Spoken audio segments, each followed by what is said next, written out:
Jamie Fraser dies, and then comes back from the dead. But the real question is not what happened, it's why did it happen this way? Because the ending of Outlander doesn't just break expectations, it completely bends reality, time, and even the rules of life and death in a way we have never seen before in the entire series. What we just witnessed in the final moments isn't a simple survival story. It's something far deeper, something tied to destiny, love, and a force that feels bigger than time itself. Jamie's death was supposed to be final. The story built toward it. Every warning, every sacrifice, every goodbye felt like preparation for an ending we couldn't escape. And yet, Outlander refuses to end the way we thought it would. So what really happened when Jamie fell? And how did Claire manage to bring him back when everything pointed toward the end? To understand this, we have to go back into the final stretch of the story, where fate, prophecy, and emotional connection all collide in the most impossible way. The entire season quietly builds a shadow over Jamie's fate. It's not just fear of battle, it's the idea that his death has already been written. Frank's warnings, Claire's instincts, and even Jamie's own behavior all point toward a man who knows his time might be limited. That's why his actions feel heavier than usual. Every goodbye carries meaning. Every word feels like it could be the last. And when he prepares his will, giving away land, belongings, and memories, it stops feeling like preparation and starts feeling like acceptance. But what makes it even more powerful is that Jamie doesn't fight destiny with panic. He faces it with peace. That calmness is what makes his death hit even harder later, because it feels like he already made peace with the end long before it arrived. Then comes the battle moment everyone was dreading. Jamie survives what should have killed him instantly. For a brief moment, it feels like the story is going to trick us again. Like maybe fate was wrong. Maybe the warnings were misinterpreted. Maybe Jamie Fraser once again has cheated death through sheer will and strength alone. But Outlander doesn't let that hope last, because just when relief sets in, everything collapses again. The sudden shot changes everything in an instant. There is no warning, no dramatic speech, no final fight, just silence and shock. And in that moment, Jamie Fraser finally falls. What makes this moment so devastating is not just the death itself, but Claire's connection to it. Their bond has always been more than emotional. It has always felt almost supernatural. So when Jamie falls, Claire doesn't just find out, she feels it, like something inside her is being ripped apart from a distance she cannot measure. That connection is what pushes her into the next phase of the story. Because Claire doesn't respond like someone who has lost hope. She responds like someone who refuses to accept what reality is showing her. And that is where everything starts, to shift from tragedy into something far more mysterious. Instead of ending here, the story begins to bend. Claire's actions after Jamie's death are not normal grief. They feel like resistance against fate itself. She doesn't just mourn him, she tries to reach him. And this is where the explanation of Jamie's return begins to move beyond logic and into something that Outlander has always teased but never fully defined: the power of time, connection, and sacrifice. The moment Jamie lies between life and death, Claire becomes something more than just a healer. She becomes a bridge between states of existence. Her exhaustion, her emotional collapse, her breaking point, all of it suggests that what she is doing is not simple healing. It feels like she is pulling him back from somewhere he was already slipping into. And the most important detail is this: it doesn't happen instantly. It takes time. It takes everything she has left. And it costs her physically in a way we have never seen before. The transformation in Claire is not symbolic. It is visible. Something in her changes as she refuses to let Jamie go, as if the act of saving him is rewriting what was already decided. This is why Jamie's return doesn't feel like a normal recovery. It feels like a reversal of something final. Like death itself was paused, and then undone. And just when the line between life and loss feels completely blurred, Jamie breathes again. But that moment is not just a return. It is a question, because if Jamie truly came back from death, then what does that mean about everything we thought we understood about fate in Outlander? And more importantly, what did Claire actually do in those hours when reality itself seemed to break? In the next section, we go deeper into the mystery of Claire's power, the blue light phenomenon, and whether this was truly survival or something far more impossible. Because once Jamie takes that first breath again, the entire meaning of the ending starts to shift. It's no longer just about survival or medical rescue. It becomes something that feels almost like reality itself, is being rewritten in real time. Claire collapsing beside him, exhausted beyond human limits, is not just emotional storytelling. It signals that what she just did required something far beyond ordinary strength. And this is where the blue light moment and the strange sense of time distortion around Jamie's return becomes the most important clue in the entire finale. Throughout Outlander, time has never been a simple straight line. It bends, it pulls people across centuries, and it reacts to emotional triggers in ways no one fully understands. But in this moment, it feels like time itself reacts to Claire's desperation. When Jamie is between life and death, the world around them doesn't feel normal anymore. It feels suspended, like everything is waiting for one final outcome. And Claire, in that suspension, becomes the deciding force. The idea that Claire brought him back isn't just about healing.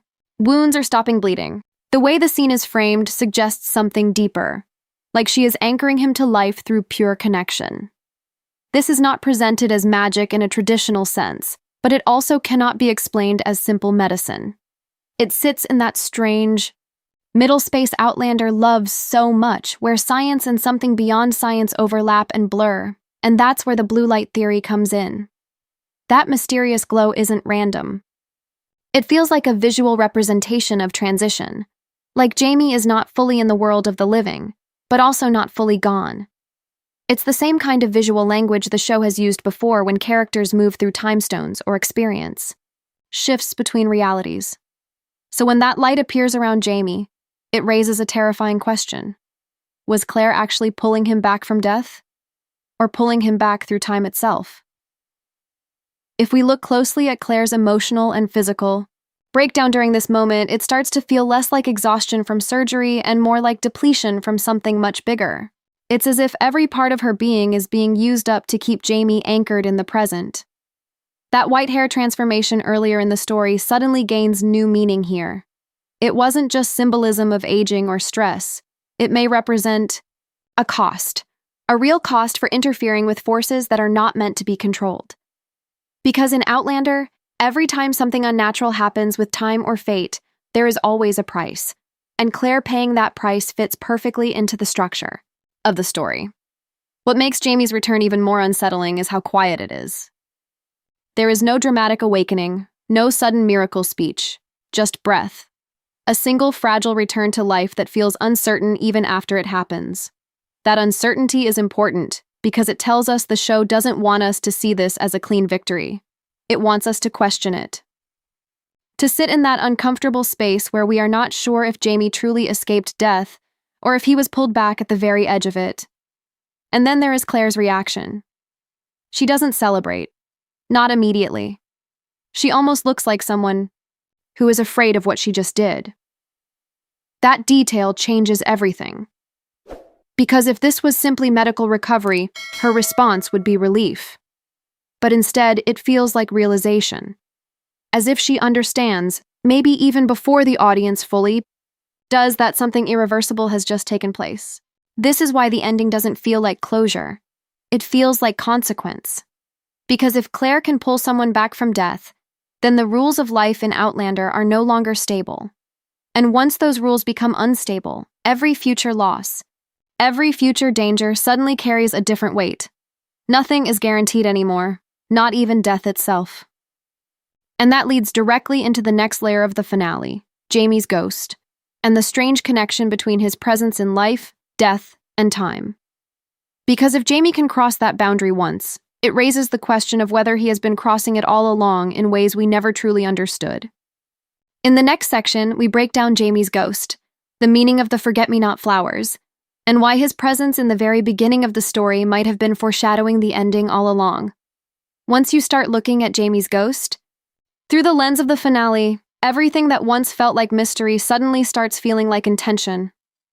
That very first image of Jamie watching Claire in the early story no longer feels like a simple supernatural teaser. It starts to feel like a deliberate thread placed across time, connecting the beginning and the end in a way only Outlander could attempt. Because if Jamie truly crossed the boundary between life and death in the finale, then the idea that he has been existing outside of time at certain moments doesn't feel impossible anymore. It feels consistent with the rules the story has been quietly building all along. The ghost we see isn't old, broken, or shaped by the weight of decades. Instead, it feels young, almost untouched, like a version of Jamie that exists outside normal human aging. That detail matters more than it seems. It suggests that what we are seeing is not a traditional ghost bound by time, but something closer to a moment of consciousness detached from the normal flow of life. A version of Jamie that is not moving forward or backward, but simply existing, in a state between. And when we connect this to the finale, it becomes even more interesting. Because Jamie's return from death isn't just a return to life. It feels like a return to continuity. As if whatever version of him was suspended somewhere else has now rejoined his physical body. That idea may sound abstract, but Outlander has always played with the concept that time is not linear for certain souls. Some people are tied to moments, not just years. This is where the forget-me-not flowers become more than just emotional symbolism. They turn into a key piece of emotional and narrative engineering. Jamie doesn't just leave behind a memory. He leaves behind a guidepost, a trigger, a living marker placed in the world with intention. The flowers are not random decoration. They are positioned at a point in space and time that connects Claire's journey across centuries. And if you think about it carefully, it means Jamie understood something about Claire's path even before the ending arrived. He knew what would catch her attention. He knew what would pull her back toward the stones. And most importantly, he knew that small details can change entire destinies. That is what makes the flowers so powerful. They are not just romantic symbolism. They are directional. They guide Claire back to the place where everything began and eventually back to Jamie himself. It's almost like Jamie, across time, was setting up a loop, one that ensures they always find each other, no matter how separated they become. When you combine that idea with the ghost, the implication becomes even heavier, because suddenly, Jamie is not just a man who dies and returns. He becomes someone who exists across multiple states of being, life, death, memory, and time. And the boundaries between those states start to feel less solid than we were ever meant to believe. This is also why Claire's connection to him feels so overwhelming during his death moment. It is not just emotional pain, it feels like recognition. Like her body and mind understand that Jamie is slipping into one of these in-between states again, and she is fighting not just to save him physically, but to pull him back into a single, stable reality where he can remain with her. That is what makes the finale so unsettling. Because it suggests that love in Outlander is not just emotional, it is structural. It holds people in place across time. It bends rules. It creates anchors between worlds that are not supposed to touch. And once you accept that idea, the ghost stops being a mystery and starts becoming a warning. A reminder that Jamie has always existed on the edge of something larger than life itself. Something that Claire is now fully entangled in after bringing him back. But this raises an even bigger question. If Jamie can exist in that in-between state, and Claire can pull him back from it, then what does that mean for the future of their story?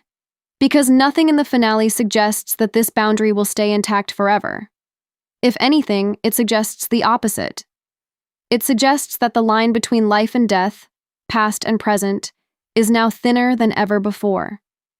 And in the final section, we bring everything together: Jamie's return, Claire's transformation, the meaning of destiny, and explain why this ending is not really an ending at all, but the beginning of something far more unstable. By the time the finale settles into its final moments, it becomes clear that Outlander is not offering us closure in the traditional sense. It is offering something far more unsettling, a new kind of balance between life, death, and time that no longer feels stable. Jamie's return is not framed as a clean miracle or a simple survival story. It feels like a reset of reality, but one that comes with cracks already forming beneath the surface. Because if Jamie truly crossed into death, even for a brief moment, and Claire managed to pull him back, then the rules of existence inside this world have quietly changed. Death is no longer a final boundary. It has become something negotiable, something that can be reached into under the right conditions, with the right connection, and the right emotional force. And that idea alone changes everything we thought we understood about the story. Claire's role in this shift cannot be ignored. She is no longer just a healer or a time traveler caught between centuries. By the end of this story, she feels like someone who actively influences the boundary between worlds. Not through control, but through sheer emotional force and refusal to accept loss. Her connection to Jamie is not just romantic, it is foundational to the way reality bends around them. And that is what makes the ending so powerful and so dangerous at the same time. Because love, in Outlander, has always been more than emotion. It has always been a force that disrupts time, pulls people across centuries, and defies logic. But in the finale, it escalates into something even bigger. It becomes something that can challenge death itself. And once that line is crossed, there is no clear way to go back to how things were before. Jamie's survival, then, is not the end of the story. It is the beginning of a new kind of uncertainty. Because every time he or Claire come close to that boundary again, we are left wondering what will happen next. Will Claire always be able to bring him back? Or was this moment unique? Something that cost her more than we fully understand yet? That lingering uncertainty is what gives the finale its emotional weight. It is not just about what happened in those final minutes, but about everything those minutes imply for the future. It turns every past struggle into foreshadowing, every sacrifice into preparation for something even larger. And then there is Jamie himself. His return is quiet, fragile, and almost uncertain, as if even he is not fully convinced he is meant to still be here. That subtle detail matters, because it suggests that coming back from death is not a simple reversal. It may carry consequences we have not yet seen. Emotional, physical, or even connected to time itself. This is where the ending shifts from emotional resolution to open-ended tension, because now we are left with a world where destiny is no longer fixed, where the past can be influenced, where death can be interrupted, and where the connection between two people can stretch far beyond the limits of time and biology. The forget-me-nots, the ghost, the blue light, Claire's transformation, none of these elements exist in isolation anymore. They all connect into a single idea, that Jamie and Claire are no longer just living within time. They are now part of something that interacts with it, and that is why the finale feels both beautiful and unsettling at the same time. It gives us Jamie back, but it removes the certainty that he can ever truly be safe from fate again. It gives us hope, but it also introduces consequences we have not fully seen yet. So when the final breath is taken, and silence returns, what we are really left with is not an ending, but a question. Not whether Jamie survived, but what survival even means in a world like this now. At this point, the finale stops feeling like a conclusion and starts feeling like a turning point in something much larger. Because once Jamie Fraser comes back from death, even briefly, the entire foundation of certainty in Outlander begins to shift. What was once a story grounded in survival, love, and historical struggle now quietly expands into something far more unpredictable, where the boundaries between fate and choice are no longer clearly defined. Jamie's return is not just emotional relief for Claire or the audience. It is a disruption in the natural order of the story.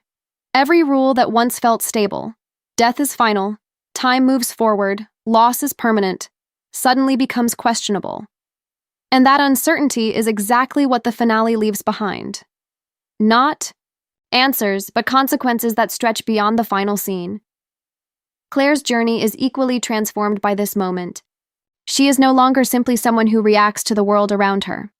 She has now crossed into a space where her actions directly influence life and death on a level that feels almost impossible to reverse. The emotional weight she carries is no longer just grief or love, it is responsibility. Because if she can bring Jamie back once, then the question will always remain: at what cost and under what limits? That lingering question is what makes the ending so powerful. It refuses to let the audience settle.